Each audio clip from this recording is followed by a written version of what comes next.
Hi friends, ఇవాళ వచ్చి curry ఇక పసుపు వేసుకున్నా ఫ్రెండ్స్. పసుపు, టమాటాను, బంగాళదుంప, ఇవి మసాలా పొడులు, ఇవి బంగాళదుంప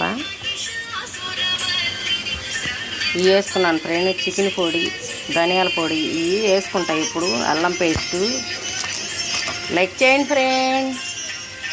కొంచెం లైట్గా సాల్ట్ వేసుకున్నాను ఆల్రెడీ, మళ్ళీ కొంచెం లైట్గా వేస్తున్నా. బంగాళదుంపలు ఉడకబెట్టిని లైక్ చేసి షేర్ చేయండి ఫ్రెండ్. పూలకి వెళ్ళాలి కారం తగినంత అంటే నేను చూసి వేసుకుంటున్నా, కొలత ఏమి లేదు. ఇదేం రైస్ ఉడుకుతుంది ఫ్రెండ్. బంగాళదుంప టమాటా కర్రీ ఫ్రెండ్. లైక్ చేసి షేర్ చేయండి ఫ్రెండ్. ముందర టమాటాలు మగ్గినాక ఉడకబెట్టుకున్న దుంపలు దీనిలో వేసుకుంటే కర్రీ బాగుంటుంది. ట్రై చేయండి ఫ్రెండ్. లైక్ చేయండి ఫ్రెండ్. Thank you friend.